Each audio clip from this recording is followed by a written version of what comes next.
We just love mom and pop places. We love restaurants, food. Food is universal. So what is your recommended biscuit? It's real simple.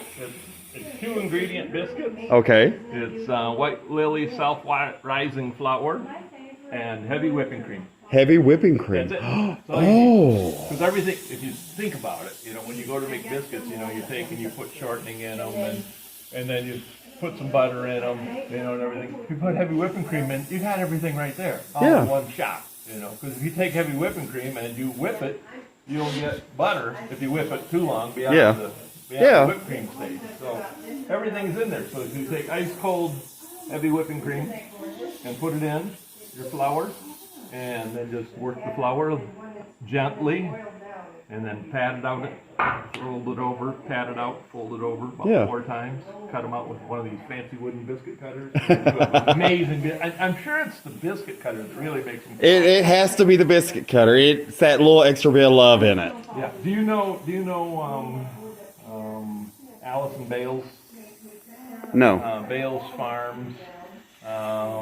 Her husband is the bass player for Alison Krauss. Then no, I definitely don't. They live here in town. They're super Oh, nice really? people. And they raise chickens and sell eggs, and they raise beef and pork and sell beef and pork, you know. And Allison sent me she put out an email one day, and she said, if you don't own one of George Wurtzel's beautiful wooden biscuit cutters, you're not living your best life. Now, how can you get a better recommendation than that? I mean, That sounds awesome. That's impossible, you know? That'd be right up there with like Paula Dean recommended them. Yeah, exactly. And Allison is just a sweet, sweet, sweet lady. So is her husband. Oh. But she's just super sweet. If you look right over there on that table, you'll see there's like 6 or 8 of these blocks that are octagonals. Yes. So we start off with that octagonal block, and we stick it on this machine here, and we turn this end round. Okay. And then we go inside and finish the interior of it. So that establishes Yeah, that is just paper thin. the wall thickness and the depth and all of that. So once all of that's done, then I'm gonna hop in beside you.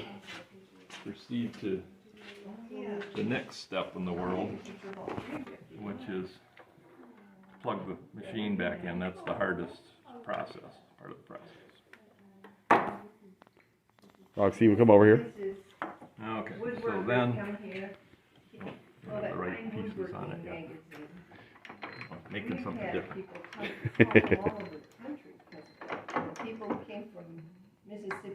Now, what's your favorite thing to make? Not biscuit cutters. I've seen some beautiful things upstairs. You know, I kind of got into this turning thing kind of backwards. You know, I started off I was making some turn things. When I lived in Minneapolis, I got into turning because I was turning reproductions of porch column bases for people who were restoring old houses. Yeah. So I was turning pieces that were, 30 and 40 inches in diameter, and so just the bottom pretty part of it. You have the column that comes down, then it flares out onto some kind of pedestal-looking thing. So those, when they built the columns, the old guys, the smart guys that built those things, knew that they were going to rot off eventually. So they made them so that it was very easy to replace those bottoms. You jack up this is a real simple process. You just jack up the front of the house. Oh, that's all. until the posts become loose. And then you slide the old piece of porch column base out from underneath. And most of the time they only have like 1 or 2 pegs in there that will really hold them in place. And then you take what's left of it, if you can find enough of it still intact to get yourself a model out of. Then you make yourself a pattern of that shape, and then you take however many pieces are convenient to do, 6, 8, 10 pieces, and miter them and put them together in a big circle. Yeah.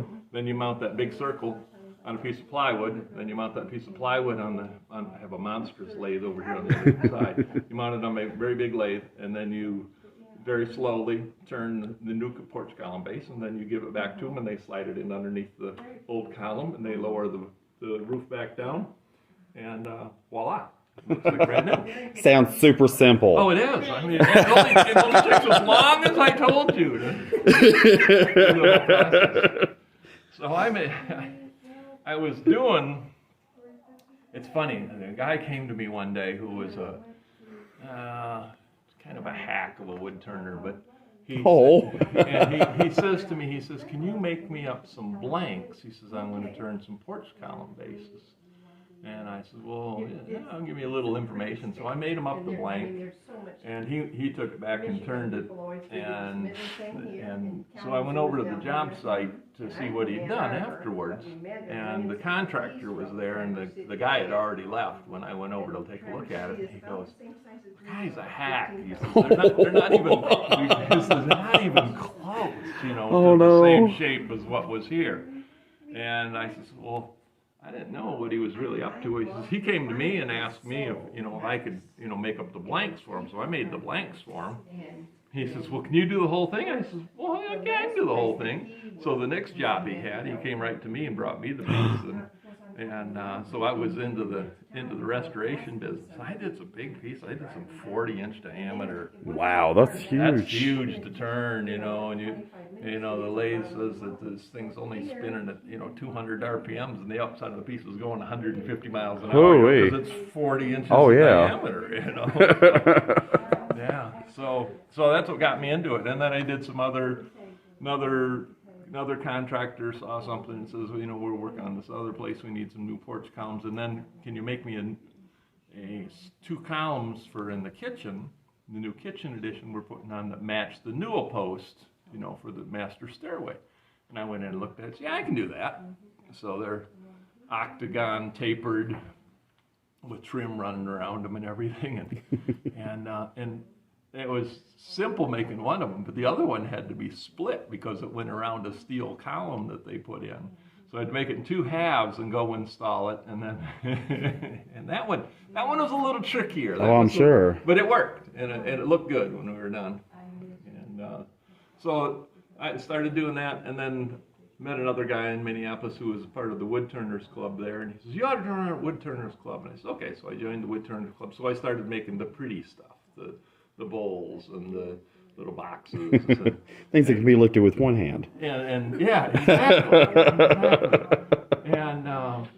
And so then Sharon and I a year ago right now, we were sitting around trying to figure out what the heck we're going to do, because no one's going anywhere. No one's coming in the gallery.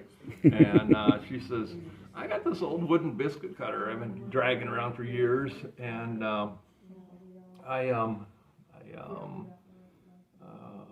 we live in the South now. We should start making these. So we made some, took some pictures of them, put them up on the Facebook page, and dang, people like that. I want one. I want one.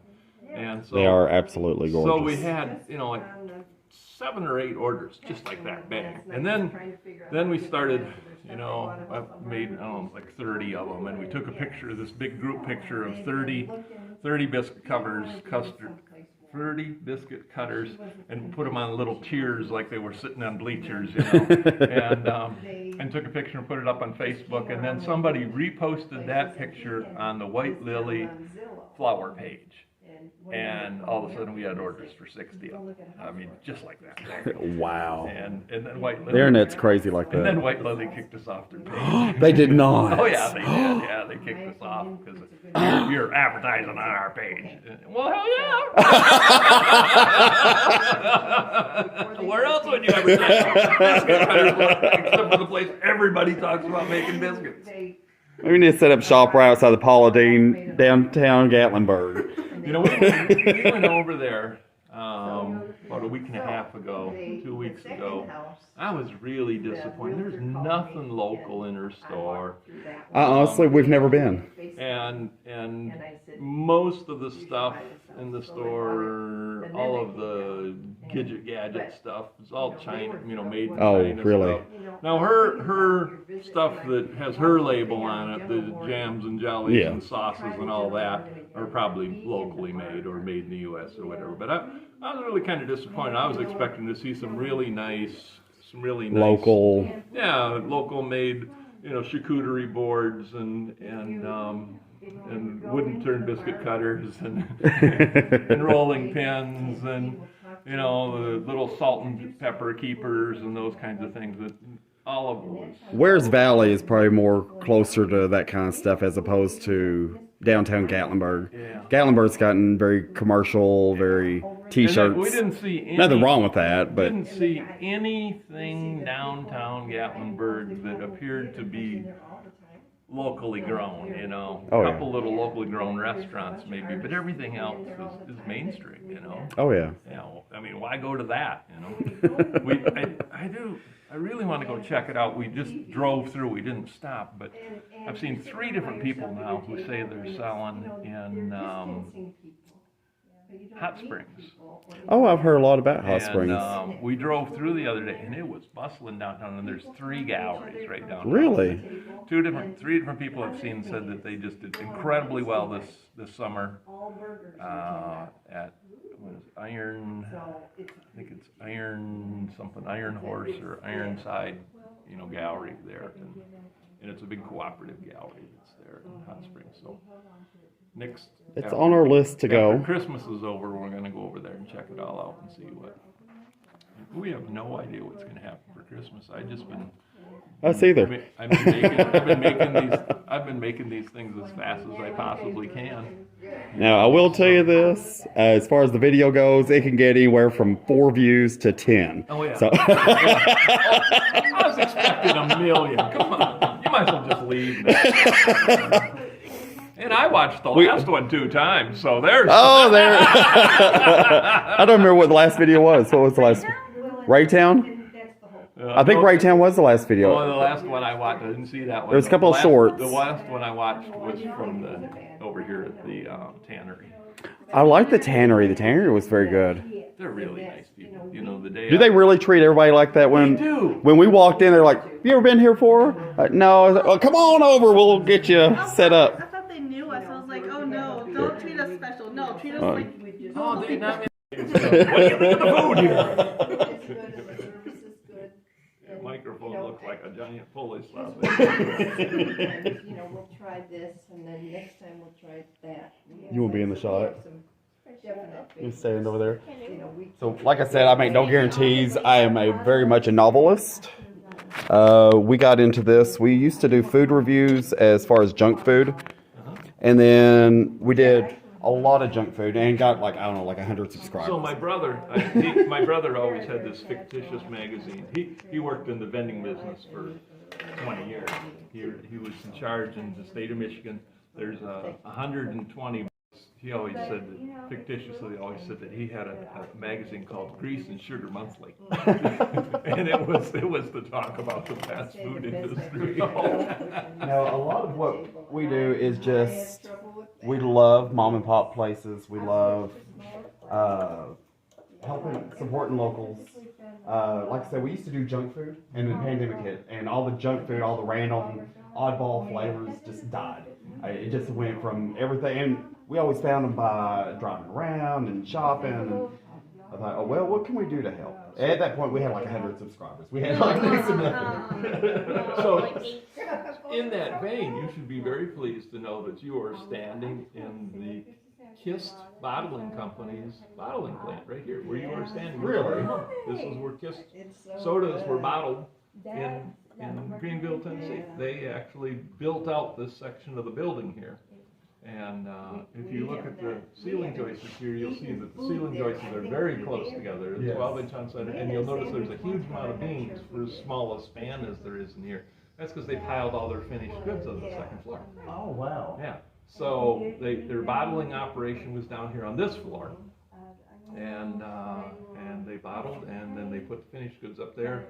And then down there where the new plywood is, that's at the very end of the room, right above there, there's a garage door where they shipped everything out onto their trucks, to Oh leave. wow! But eventually, I don't know if you noticed when you came in, there's some plywood and some brand new granite out there. That's gonna be the doors that will come in and go to the second floor where is all gonna be our new gallery when we're done. Oh, beautiful. So the big gallery, the gallery is gonna be almost the same size as this room is here. If you take from that'd be amazing. where this back post is right Yeah. here, back to the back of the building, all the way across the back of the building is our master bedroom and bathroom that isn't done yet, but that's where it's gonna be. It's all, the walls all built and everything, and ready to start doing the interior framing for that. Like it's Tejas donut, and But I want somebody. We else bought the that'll building, like it was on the edge of death. Oh. If you came in here when it was raining along this back wall here, the water just poured in the whole, the water in here was 2 inches deep when it rained, because the roof stopped a foot short of the back wall. It had rotted off. Oh, that's just bad design. No, the roof had rotted off the back. Because the building had been empty for about 6 years before we moved in. And the people who owned the Dixie Cleaners were in their 80s. So they hadn't, their maintenance routine probably hadn't been in gear for the last 10 years. Oh, wow.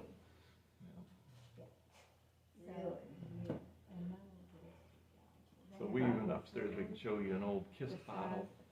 And we have a sign, and their slogan for Kiss Bottling Company was you can get kissed for only a nickel. Because that's how much their sodas cost. Better than Peggy. It used to be my way favorite better soda, but now it's than Dr. Food Pepper. City. Dr. Pepper. Yes. Well, George and Kiss I is will different recommend than apple fritters Kiss and Publix. is different than Kiss sodas. They're two different things. The Kiss Orange Yeah. that's out there, that is Kiss, Kiss, and this was Kiss with a T on the end. Okay. Yeah. Well, then I don't guess I've ever. Oh, this.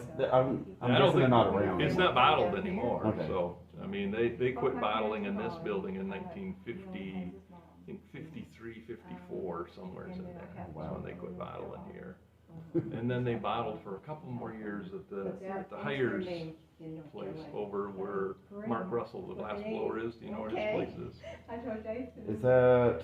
It's just over on Grove, Yeah. Gilbert. Is Right that over, right next to Big Hill? yeah. I was It's looking at my grandma. right by the on my grocery father's store side. over there, right across, And I almost thought- across I the always street thought she from was from the Poland. It turns out. Grocery outlet, or are you talking about Of Poland, Food it's City? sometimes Food from City. Germany, Okay. sometimes from Poland. almost across. Well, then I don't know where Anyway, that's I at. Googled it. I You know know, where it's food funny. is. It Funny. is. So I He, really didn't know he's, if my folks were divorced when I was he's young, kind so of I wanted a to find out about my grandma. sleeping treasure. It turns He, out that he does galleries in New York. is from Really? He'd take his Burnsville, North stuff Carolina. He, Yeah. the real Their famous name glass is blower, Mac. Chihuly, him and Chihuly went to school And together. There's So, and then insurance Mark company used to Magnetar teach here. teach There's glass some blowing Magnetar grave at sites UC in Madison South in And on Wisconsin. my birthday's Halloween, I He's a thought pretty we big should go deal, to but the he's Magnetar kind of Cemetery, semi-retired. because I saw there was Matter of fact, he one. just That bought a would be place up in crazy. New York State because But- two of his kids moved up that way, so they're gonna spend half the year up there and half the year here. So, That's pretty amazing. There's a lot of really, really neat people in Greeneville, and we're finding out more and more. mhm. We actually moved here from Paducah, Kentucky. So I've been to Paducah, Kentucky. you have. It's Arts and Crafts Central. Yeah. That's where my It's been a while, but. Us too. Good. Good 2 So years. what is your day job? What brought you here? Normally I went. Let me kill the camera. So I watch it 5 times. Okay. So We are recording. this is, we've already made the biscuit end of it with a part that cuts the biscuit and turned this around. Now it's time to put a handle on it. So we gotta get this part down to round.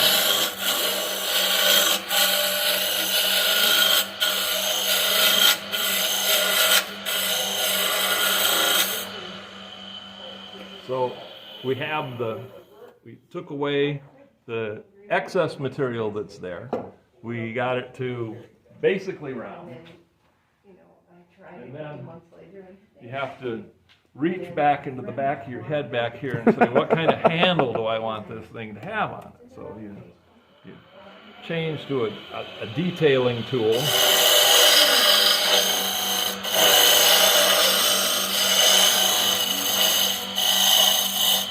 Get it all cleaned up and pretty. cylinders out of your cylinder.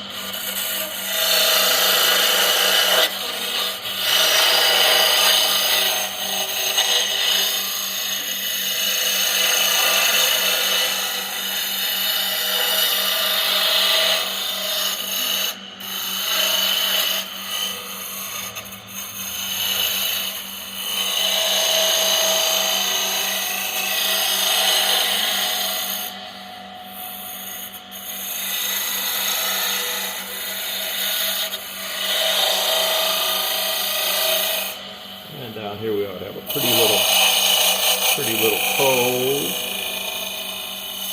Roll this here.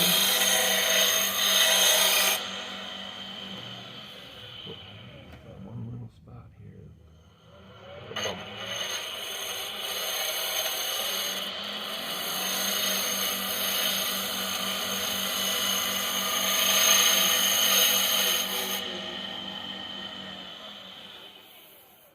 Voila! Right before your very eyes. That was so satisfying. What? It was so satisfying. And what takes more time than most of the rest of the process is sanding them. So once you have the shape what you want. And George is pretty fussy about the sanding, so it probably takes longer than it should.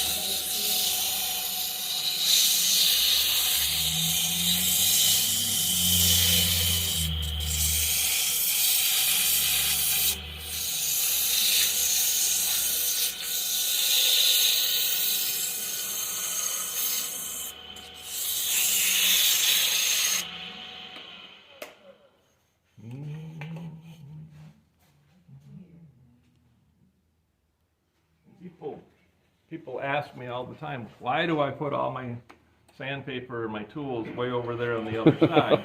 And I had a rack that was right here that you could just reach over and grab the stuff. And what would happen is you would stand in the same place all the time. You'd get really stiff and really sore, and muscles weren't moving around enough. And your leg muscles, when you get old, people will understand that you need to make those parts move.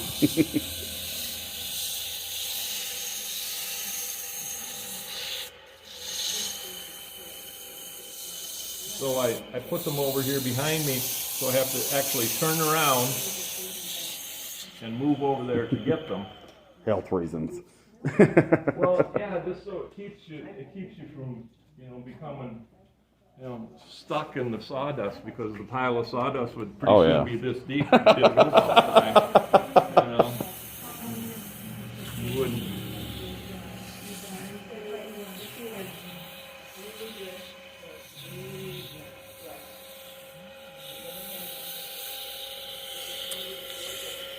Rocky, you want a lathe for Christmas? We've been talking about Christmas here lately. So my lathe Christmas lathe deal is I only have one of them because I can't get any more. But it is a lathe and turning tools and all the chucks and lessons. Okay, for $1,500. $1,500. $1,500. It's a new lathe, just like this one, a little Rikon lathe. 5 turning tools. You'll get a live center like this. You'll get the spindle here, and you'll get one of these pretty little chucks to turn. So you're for real selling them? Huh? You're for real selling them? Oh yeah. I only have one though. because I can't get any more. Well, you'll sign it, right? Well, yeah, I'll sign anything. Authentic. Yeah, exactly. Now, will I get a guaranteed same results? Oh, I guarantee they'll look exactly like however you make them. If you make them good, they'll look good. If you don't make them good, they don't look good. So you'll get exactly the result. So it's just like my cooking. I can only blame groceries so much.